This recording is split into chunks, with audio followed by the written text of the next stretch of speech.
누가복음 17장 11절부터 19절 124면 11절에서 19절까지 제가 한 절 읽고 여러분 한 절 읽으시겠습니다. 교독합니다. 17장 11절 제가 먼저 읽습니다. 예수께서 예루살렘으로 가실 때 사마리아와 갈릴리 사이로 지나가시다가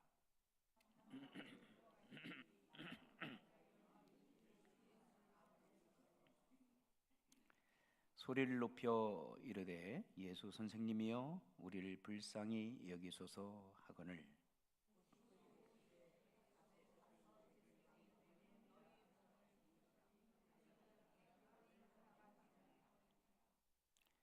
그 중에 한 사람이 자기가 낳은 것을 보고 큰 소리로 하나님께 영광을 돌리며 돌아와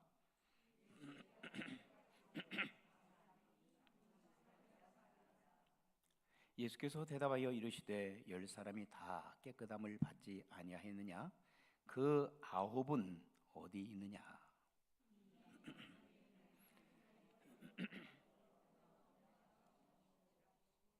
함께 읽습니다. 그에게 이르시되 일어나 가라 내 믿음이 너를 구원하였느니라 하시더라. 아멘.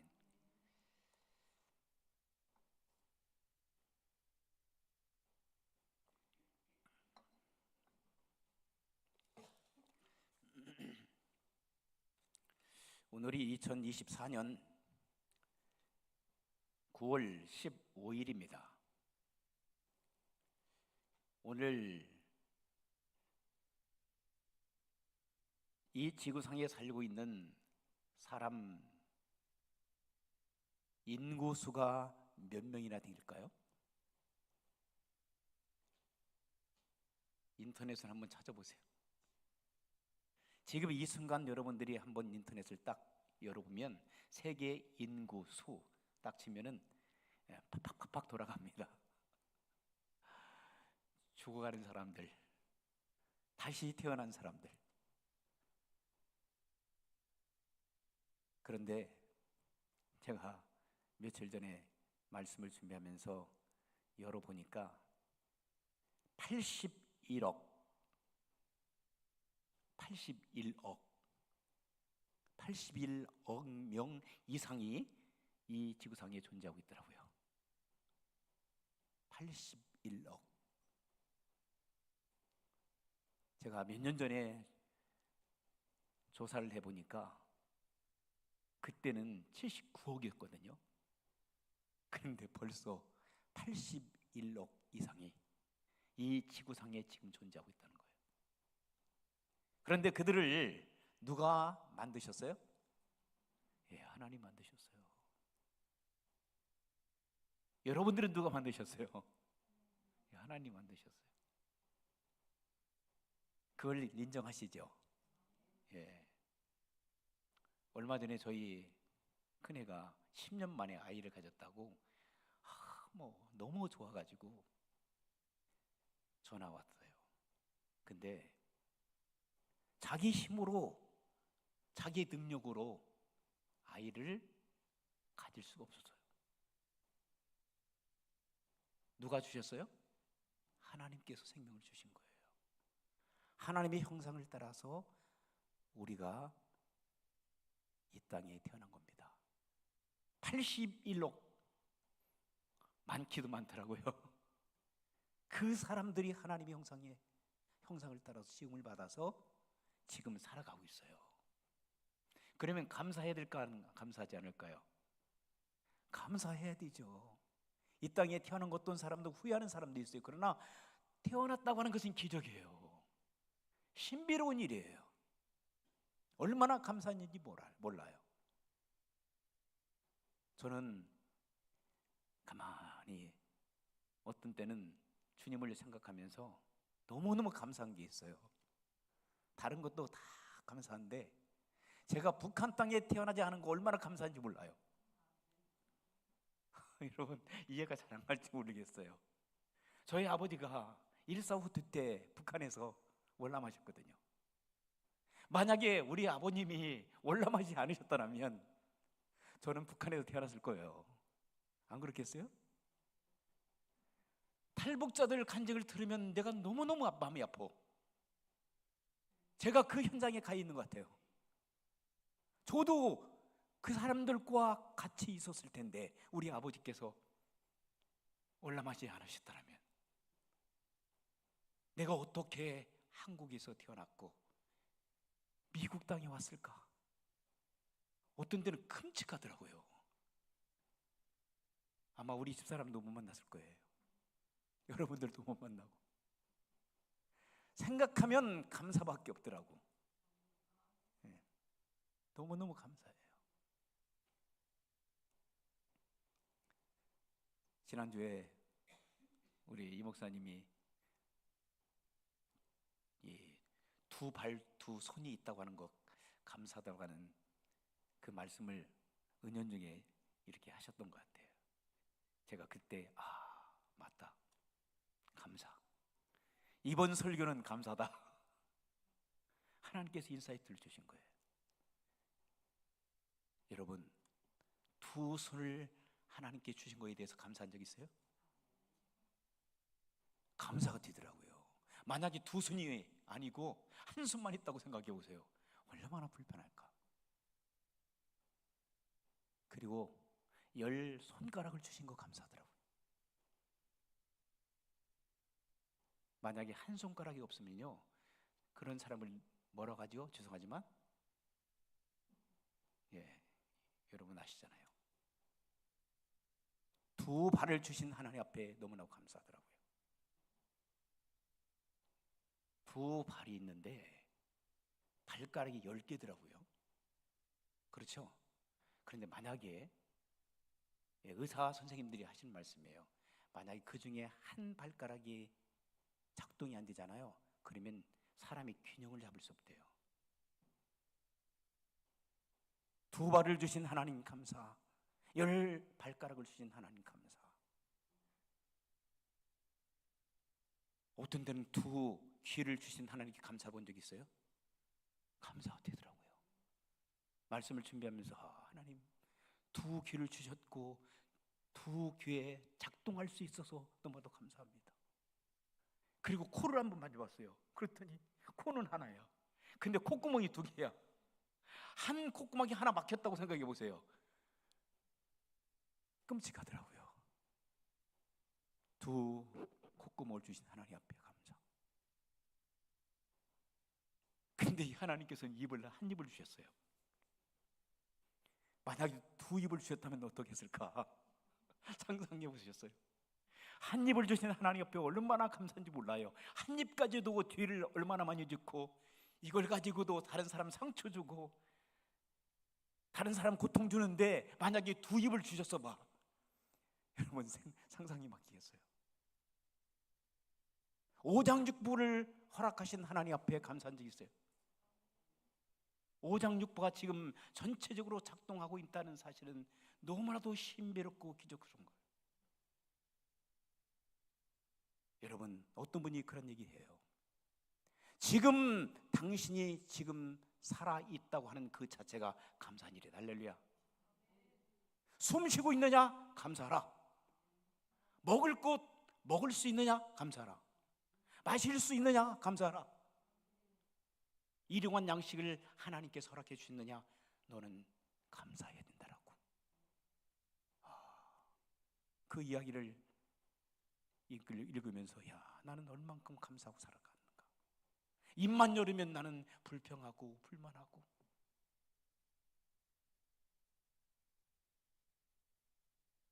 여러분들은 어떻게 살아가고 있나요?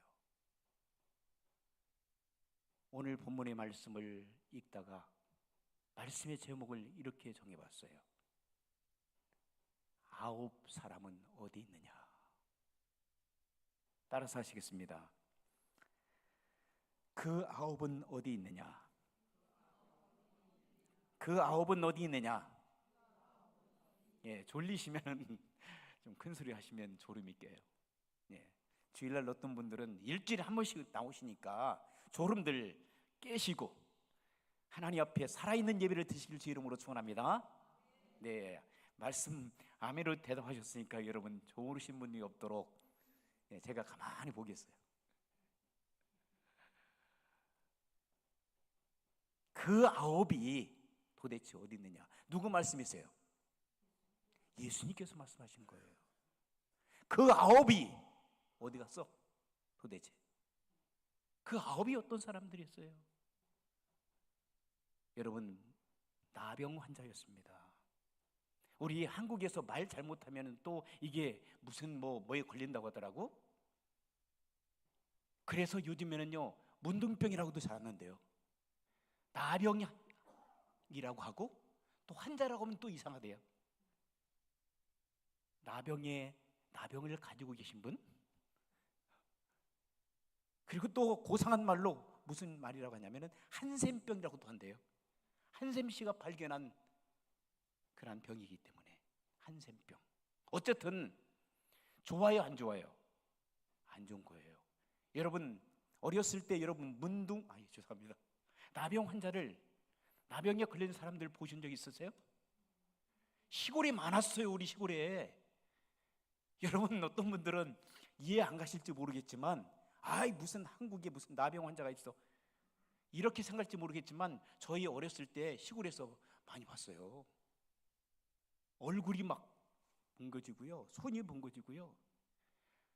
그리고 이 스님들이 메고 다니는 그 통을 막 가지고 다녀요. 이게 그걸 보고 뭐라고 해요? 짐통, 바람통, 무슨 이걸 가지고 다녀요. 그래서 부모님들이 너 말 안 들으면은 누구한테 보낼 거야 그래요. 그러니까 무섭거든요. 사람들이 접근하지 못하거든요. 그래서 한국에서 참 훌륭하신 손양원 목사님, 여러분 아시죠? 소록도의 손양원 목사님께서 평생을 나완저촌에서 나완자들과 함께 평생 동안 거기에서 목회하셨어요. 나완자 돌보시면서. 참 대단하신 분이, 훌륭하신 분이고요. 저는 그렇게 하라고도 못할 것 같아요. 그런데 오늘 본문에 보시면은 등장하는 인물들이 나와요. 누가 등장하냐면은 조금 전에 말씀드렸던 한센병 앓고 있었던 나병 환자들이 등장하는데 몇 명이 등장해요? 10명이요. 여러분 졸리실 때는 자꾸 대답하셔야 돼요. 제가 일방적으로 말씀을 전하면 여러분 졸을 것 같아갖고 자꾸 물어볼 거예요. 자, 몇 명? 10명, 그렇죠. 10명. 자, 그리고 거기에 누가 계셨어요? 주인공이셨던 예수님이 계셨어요. 그 다음에 본문에는 나오지 않았지만 제자들도 함께 있었을 거예요. 그 다음에 또 누가 있었어요? 몰라. 배경은 어디였습니까? 배경은 지금 배경을 보게 되면, 말씀을 보게 되면, 자, 예수님께서 갈릴리 사역을 마치시고 어디로 이동하셨어요? 예루살렘 쪽으로 이동하고 계셨는데, 보니까 예루살렘 남쪽으로 이동하시는데 북쪽에서, 자, 좌측에는 갈릴리 지역이고 우측으로 보게 되면은 거기가 사마리아 지역이에요. 그 중간에 길을 타고 내려오시다가 한 마을로 들어가셨다라고 말씀하셨어요. 한 마을로 들어가셨다. 예수님께서는 지금 이들이 살고 있는, 이들이 지금 고통을 당하고 있는 현장을 아시고 일부러 그 마을로 들어가신 거예요. 그런데 여러분, 당시에 나병 환자들은요, 하나님의 저주받은 병이라고 그랬어요. 사람들이 상종하지 않았어요. 접근하지도 않았어요. 심지어 왕이라 할지라도, 심지어 귀족들이라 할지라도 나병 환자, 나병에 걸리기만 하면 쫓겨남을 당했습니다. 추방당했어요. 공동체로부터 완전히 추방돼서 격리된 그런 지역에서 평생을 고통 속에서 살아갈 수밖에 없었어요. 여러분, 그래서 사람들은 나병 환자들이 머물고 있는 지역에 가기를 꺼렸습니다. 심지어는 사랑하는 자녀들, 심지어는 사랑하는 부모, 형제들이 있다 하더라도 갈 수가 없었어요. 마음만 아팠지 갈 수가 없었어요. 완전히 버림받은 사람같이 취급당했던 그 현장이었거든요. 그런데 누가 가셨어요? 예수님께서 일부러 가셨어요. 나병 환자들이 살고 있었던 그 마을로 본문에 보면 일부러 들어가셨어요. 거기에 나병으로 평생 동안 소비당하고 고통을 당하고 유면당했던 그런 사람들을 만나러 우리 주님께서 들어가셨어요. 자, 예수님이 들어오시는 그 모습을 10명의 문둥병자들이 바라봤어요. 본문에 보니까 멀리 떨어져서, 가까이 갈 수가 없어서 멀리 떨어져서 외칩니다. 뭐라고 예수님에게 외칩니까? 예수 선생이요, 이렇게 외칩니다. 그들은 예수님을 예수 선생으로 알았습니다. 그들은 예수님을 랍비로 알았습니다. 자기들의 병만을 고쳐줄 수 있는 그러한 사람으로 예수님을 바라봤습니다. 베드로가 고백한 것처럼, 마태복음 16장 16절에 고백한 것처럼 주는 그리스도십니다, 살아계신 하나님의 아들이십니다라고 고백하지 않았습니다. 그들은 예수 선생이요, 선생으로 생각을 했습니다.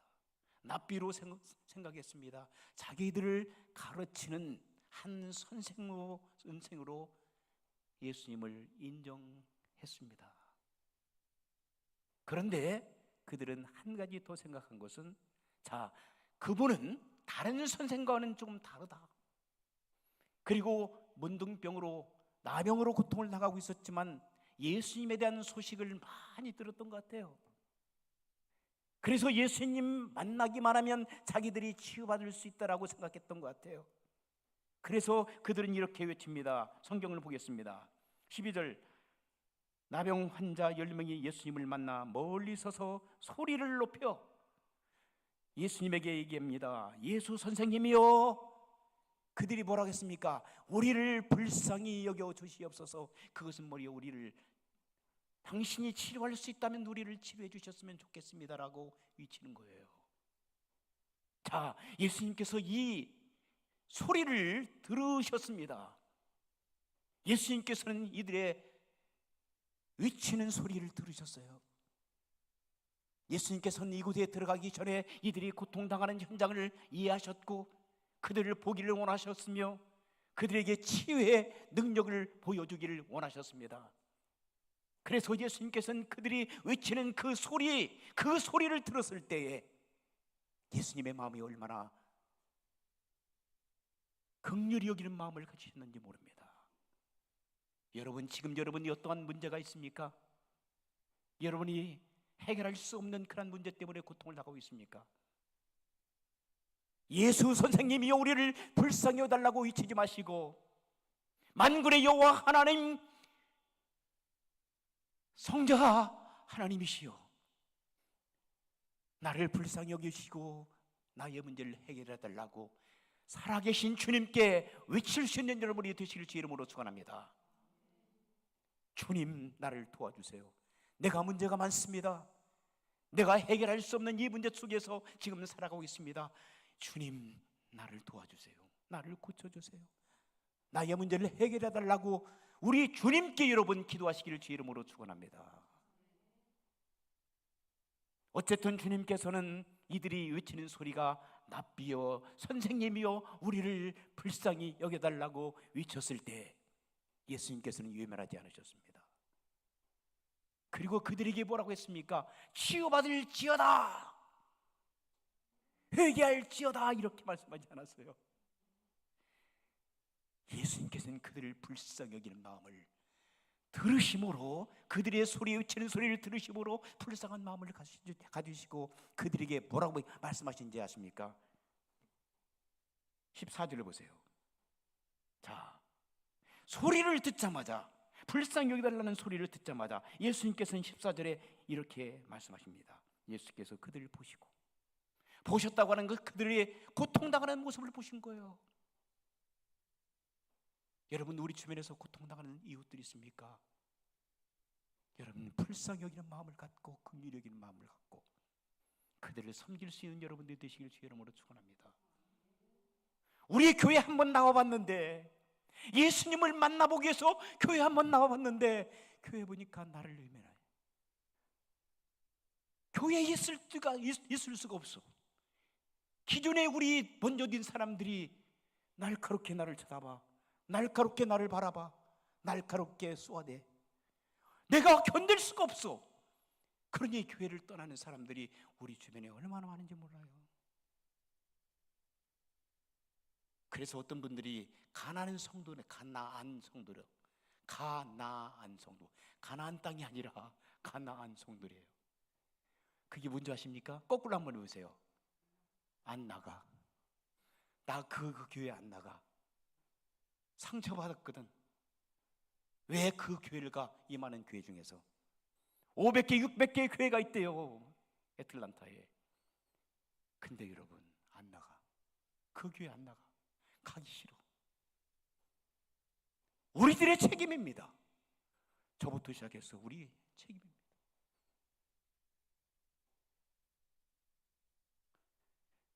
그런데 예수님께서는 그들을 불쌍히 여기시고 뭐라고 말씀하셨어요? 제사장에서 뭐라고 그랬어요? 가서 내 몸을 보이라고. 자, 14절 같이 한번 읽겠습니다. 자, 졸리실 때 같이 읽으시는 거예요. 가서 제사장에게 너희 몸을 보이라. 제사장에 가서 너 내 몸 보여. 이게 무슨 말이에요, 이게 도대체? 아니, 밑도 끝도 없이 치유받을 지어다 도 안 하시고, 네 믿음이 너를 구원하였느냐 말씀도 안 하시고, 야, 너희들은 제사장에게 가. 그래서 너희의 몸을 제사장에게 보여. 그것은요, 레위기서를 보게 되면 알 수 있어요. 레위기서 14장 이하에 보게 되면 나병 환자의 귀례가 나와요. 나병에 걸려서 고통을 당하잖아요. 그리고 하나님의 은혜 가운데서 저주받았다고 생각했던 그 병이 하나님의 은혜로 치유받잖아요. 치유받고 난 다음에 내가 나선 것 같아, 하나님 은혜로. 그랬을 때 누구에게 찾아갔어야 돼요? 제사장에게 찾아가라고 하나님께서 말씀을 주신 거예요. 제사장이 딱 보면 이건 문둥병에서 치유받았구나, 그렇게 선언하잖아요. 그러면 그는 자유로움이 되는 거예요. 그 공동체에서 떠나게 되는 거예요. 그러나 아직 아니야, 착각하고 있어, 그러면 다시 들어가는 거예요. 예수님께서는 그 법을 아셨어요. 레위기서를 통달하셨어요. 그리고 예수님께서는 뭐라고 하셨어요? 제사장에게 가서 내 몸을 보이라. 그것은 뭡니까? 내가 너를 치료해 주었다는 말이에요. 할렐루야. 내가 너를 치료해 줬으니 너는 가서 제사장에게 보이라. 이 사람들이 깜짝 놀랐을 거예요. 아니, 낫지도 않았는데 제사장에게 우리 몸을 보이라고? 그런데 이들은 한 가지 믿음은 있었던 것 같아. 갔어, 무조건. 그런데 가던 도중에 그들이 치유함을 받은 줄 믿습니다. 순종은 제사보다 나은 거예요. 우리가 예수 믿다 보면은 순종 잘 안 해요. 순종하라고도 잘 안 하고 힘들기 때문에. 그런데 순종하라고 하니까 이 10명의 문둥병자들은 선생 예수님이라고 하면서도 예수님 말씀에 순종해서 움직였어요. 행동하는 크리스천들이 그 주님의 이름으로 축원합니다. 우리가 예수 믿는다는 것은 행동하는 거예요. 믿음은 행동하는 거예요. 내 이성으로, 내 지각 능력으로 도저히 이해할 수 없어도 하나님 말씀이기 때문에 내가 믿고 순종하다 보면 하나님께서 기적을 베풀어 줄 줄 믿습니다. 이 사람들이 그 기적을 체험한 사람들이에요. 10명의 나병 환자들이 가다가 치유함을 받았는데 그 가운데 누가 왔어요? 한 사람이 다시 돌아왔어요. 그 한 사람이 누구냐면은 사마리아 사람이에요. 사마리아 사람은 당시에 인간 이하의 취급을 받았던 사람들이에요. 누구에게? 유대인들에게. 왜냐하면 북쪽 이스라엘이 망하고 아수리아나 또는 바벨론 나라가 그 강대국들이 이 나라를 갖다가 완전히 다른 민족으로 변화시켜야 되겠다. 이 꼴통들, 유대인들. 그래서 집단 이주를 시켰어요. 자기들이 정복했던 다른 나라 사람들을 이주시키고, 그리고 또 유대인들과 결혼해가지고 완전히 혼합 민족으로 만들어버렸던 거예요. 그리고 유대인들이 생각할 때는 이 사람들은 완전히 우리와 같지 않는 사람들, 사마리아라고 하는 그 땅에서 살고 있지만 북쪽 이스라엘 땅에서 살고 있는 대부분, 특별히 사마리아 그 지역에 있는 사람들, 사마리아 성에 살고 있는 사람들은 우리와 다른 사람들, 레벨이 다른 저 아주 형편없는 사람들이라고. 혹시 우리가 신앙생활 하다가 이렇게 생각하지 않습니까? 내가 먼저 교회 생활했고 내가 먼저 교회에 왔는데 내가 주인이야, 너희들 아무것도 아니야, 이렇게 여러분들 생각하지 말기를 주의 이름으로 부탁합니다. 누구든지 예수 그리스도 안에서 구원받은 하나님의 사람들은 먼저 오셨던, 나중에 오셨던 우리의 형제 자매들입니다. 여러분, 교회는요, 이건 정말 위험한 얘기지만 서로 이건 알력 다툼이 일어나면 안 돼요. 교회는 서로 섬겨줘야 돼요. 누구 때문에 교회 못 나오겠다고, 누구 때문에 교회 따라 이러면 안 돼요. 이건 우리들의 책임이고 하나님 앞에 책망받을 일이에요. 그러므로 지금부터, 과거는 다 묻지 않겠습니다. 지금부터라도 우리는 잘 섬겨드리고 서로 섬겨드려야 돼. 섬김을 받으려고 하지 말고 섬겨드려야 돼요. 서로 주님 예수 그리스도의 이름으로. 그래서 사마리아 사람들, 그런데 보니까 성경에 보니까 가만히 성경을 읽다 보니까요, 병 걸리니까 똑같아. 병 걸리니까 사마리아 사람도 여기 있고, 유대인 자기들이 사마리아 사람 인간 취급도 안 했던 사마리아 사람들과 같이 나병 환자를 똑같이 걸린 거예요. 그래서 이 공동체 생활을 하는 거예요. 우리는 문제가 다 있어요. 우리가 잘난 체 할 수가 없어요. 주님 안에서 우리는 다 용서받은 죄인들입니다. 할렐루야. 그러므로 우리는 겸손하게 이 땅에서 믿음 생활을 해야 될 줄 믿습니다. 그런데 문제는 유대인이라고 그렇게 교만했던 사람들이 치유함을 받고, 하나님 앞에 치유함을 받고, 예수 그리스도를 통해서 치유함을 받고 다 도망쳐 버렸어요. 지금까지 안 와. 예수님 앞에 어디 갔나? 9명이 어디 갔나 이 말이. 예수님께서 야, 9명 도대체 어디 갔냐? 한 명밖에 나타나지 않는데 한 명의 사람은 누구였어요? 사마리아 사람이에요. 사마리아 사람. 그렇게 냉대받고 천대받았던 사마리아 사람이 치유받고 예수님 앞에 나와서 예수님 발 앞에 무릎을 꿇고 뭐라고 했어요? 하나님 앞에 먼저 감사 영광 올려드리고 예수님에게 찾아와서 감사드리는 거예요. 오늘 이 시대에 사마리아 사람 같은 신앙생활하는 여러분들이 되시길 주 이름으로 축원합니다. 영적으로 그리고 교만해서 자기들이 최고라고 생각하며, 유대인들은 내가 으뜸이여 최고라고 생각하면서 다른 사람을 무시하고 용서하지도 못하고 교만하게 살았던 그 교만 마음 속에 감사하는 마음은 전혀 없었어요. 주님을 떠나버렸어요. 은혜를 받고도 주님을 떠나버렸어요. 안 나타나는 거예요. 그러니까 예수님께서 뭐라고 말씀하셨어요? 17절에 오늘의 주제의 말씀입니다. 다시 한번 읽겠습니다. 시작. 예수께서 대답하여 이르시되 10 사람이 다 깨끗함을 받지 아니하였느냐? 그 9은 어디 있느냐? 그 9사람은 어디 있나요? 그 9사람들이 우리가 되지 않기를 주 이름으로 부탁합니다.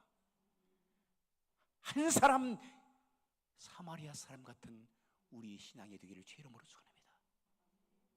18절을 보세요. 이 이방인 왜 이방인입니다. 사마리아 이방인, 유대인이 아니었습니다. 이방인 외에는 하나님께 영광을 돌려 돌아온 자가 없느냐? 예수님께서 참 마음이 아프신 거예요.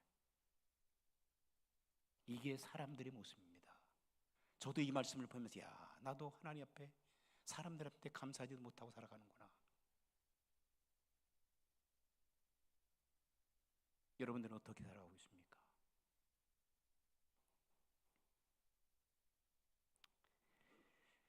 (19절에) 병으로 치유받았던 사마리아 사람을 향해서 우리 예수님께서는 말씀하십니다. 그에게 얘기하십니다. 일어나 가라. 내 믿음이 너를 구원하였느니라. 할렐루야. 믿음으로 여러분들이 구원받아 하나님의 자녀가 된 권세를 가지고 이 땅에 살아가는 줄 믿습니다. 그렇다면 우리는 감사를 잊지 않고 살아가는 성도 여러분들 되시기를 주의 이름으로 축원합니다. 감사에 대해서 제가 계속 자료를 찾고 그리고 책을 읽다 보니까 여러 말씀들이 많더라고요. 근데 거기서 감동적인 말씀이 제 마음을 이렇게 사치했어요. 듀크 대학이라고 해요. 듀크. 여러분 듀크 대학 명문 대학 있죠? 노스캐롤라이나 듀크 대학에 가면은요. 듀크 대학에 그 해럴드 교수님과 그 다음에 데비드 교수님이 감사에 대해서 연구했더라고요. 뭘 연구했나 제가 또 읽어봤어요. 그랬는데 이분들이 깊이 감사에 대해서, 여러분 감사에 대해서 연구하는 사람이 있을까요? 근데 이분들은 감사에 대해서 연구를 했어요. 그런데 그 결과를 말씀드리면 기뻐하고 감사하면서 살아가는 사람들은, 기뻐하면서 감사하면서 인생을 살아가는 사람들은요, 평균 보통 사람보다 7년을 더 산대요. 또 여러분 오래 살기를 원하세요? 예, 그만 사세요. 그러면 서운하실 거예요. 아, 일찍 죽을 거야. 그렇게 하시는 분들한테 아, 그러면 잘 돌아가세요. 그러면은 막 화낼 거예요. 모든 분들은 다 자기는 아, 난 빨리 죽었으면 좋겠다. 이렇게 하는 분들도요, 거짓말이에요. 예, 더 오래 살고 싶은 마음들이 다 있는 거예요. 저도 마찬가지고요. 그런데 어떤 사람?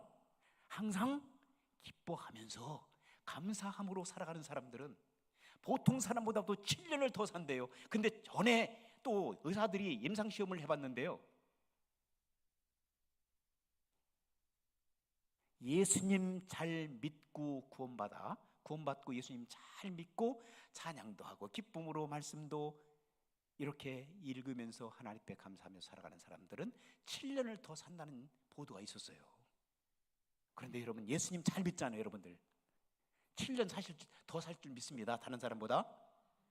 그리고 오늘 이후로 날마다 기뻐하고 즐거워하고 행복하고 그리고 감사를 하면서 살아가는 성도 여러분들은 플러스 7년 14년을 더 사실 줄 믿습니다. 이건 학자들이 연구한 보고서입니다. 제 얘기가 아니라. 깜짝 놀랐어요. 왜 그럴까? 이분들이 조사를 해보니까 하루에 1분만 웃고 그 다음에 기뻐하고 감사하잖아요. 1분. 많지는 않아요. 1분 동안만. 그러면은요, 하나님께서 어떻게 우리를 만드셨냐면 24시간 면역 체제가 우리 몸에 형성된대요. 24시간. 하루에 면역 체계가 완전히 구축돼 가지고 다른 어떤 병원체가 침범을 못한다는 거예요. 이건 연구 결과입니다. 그런데 말입니다, 한 번 화내고 속이려고 이 말씀을 들을 때 정신이 바짝 나더라고. 한 번 화나고 짜증 부리고 불평하잖아요. 그러면은 면역 체제가 6시간 무너져 버린다는 거예요. 그때 내 몸속에 면역이 작용해야 한다는 거예요. 여러분 건강하게 행복하게 살기를 원하세요? 그러면 기뻐하세요. 즐거워하세요. 행복해하세요. 그리고 감사하세요. 이게 바로 데살로니가전서 5장 16, 17, 18절의 말씀이 우리들의 마음을 두드리고 있는 거예요. 사도 바울이 데살로니가 교회 성도들에게 그렇게 말씀하셨어요. 항상 기뻐하라. 쉬지 말고 기도하라. 범사에 감사하라. 이는 그리스도 예수 안에 있는 너희를 향하신 하나님의 뭐라고 그랬어요? 뜻이니라 그랬어요. 하나님의 뜻이래요. 항상 기뻐하는 것, 기도하는 것, 범사에. 근데 거기 마지막에 뭐라고 했어요? 범사 감사 그랬어요.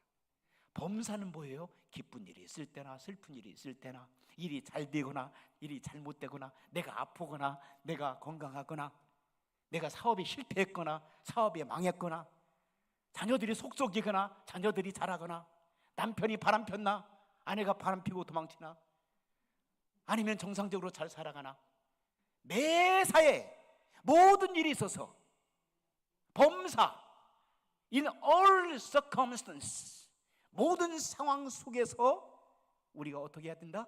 감사하라 이렇게 했어요.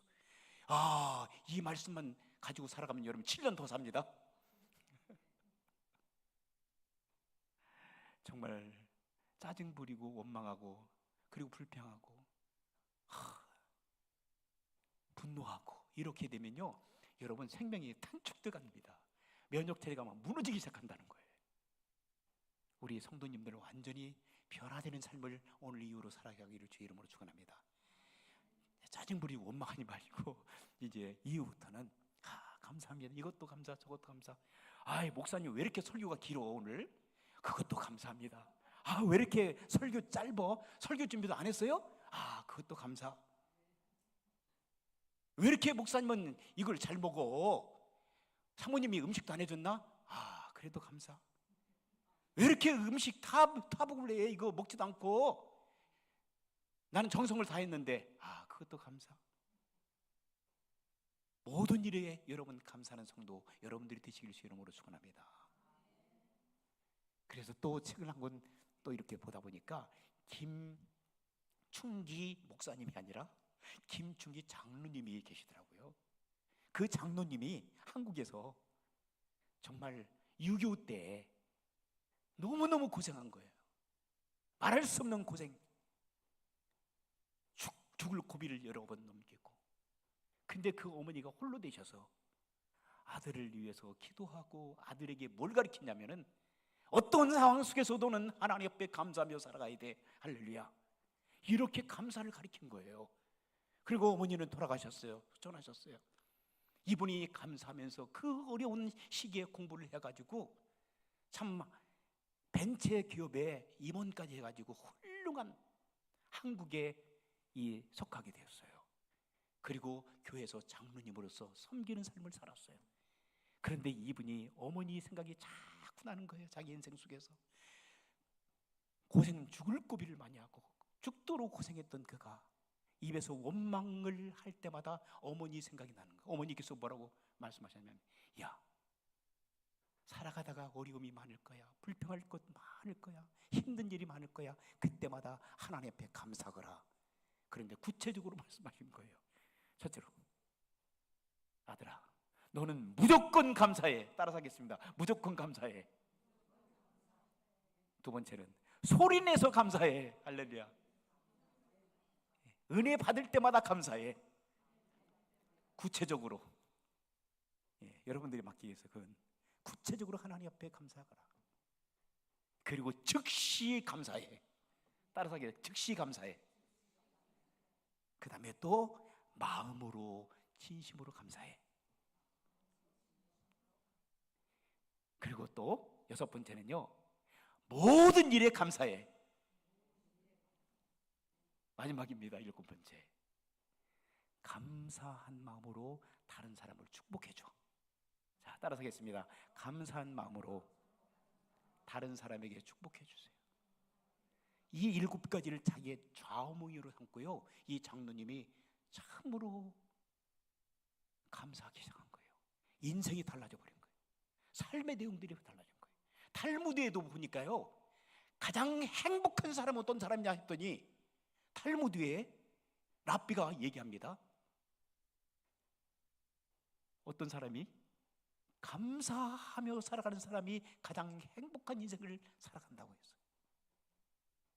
사랑하는 성도 여러분, 감사를 잊고 살아갑니까? 다시 회복하십시다. 우리는 할 수 있습니다. 예수 그리스도 안에서 우리가 구원받은 그 기쁨과 감격이 얼마나 큰지, 예수님 믿고 구원받는 그 사실만과도 가지고도 우리는 감사할 수 있는데, 우리가 지금 가지고 있는 집이 있잖아요. 감사하십시다. 차를 가지고 있잖아요. 감사하십시다. 우리 자녀들 있잖아요. 감사하십시다. 우리 속썩이는 남편 있잖아요. 감사하십시다. 말 안 듣는 부인 있잖아요. 감사하십시다. 우리 주변을 살펴보면 다 감사해요. 그 감사를 잊지 않고 살아가는 성도 여러분들이 되시기를 주님의 이름으로 축원합니다. 주님께서 이 시간에도 말씀하시죠. 9명의 사람들은 어디 있느냐. 우리가 9명의 사람이 되지 마시고 우리가 주님 앞에 나와 감사하며 주님 앞에 영광 올려드리는 그러한 선한 사마리아 사람, 이 사람이 되어서 인생을 살아가는 가운데에 주님 앞에 부끄러움이 없는 모습으로 살아갈 수 있는 성도 여러분들이 되시기를 주님의 이름으로 축원합니다. 기도하시겠습니다. 하나님 아버지, 감사합니다. 감사합니다. 감사합니다. 감사합니다. 이것도 감사, 저것도 감사, 모든 일을 다 감사드립니다. 우리 모든 성도들이, 우리 교회가 이제는 감사로 충만할 수 있도록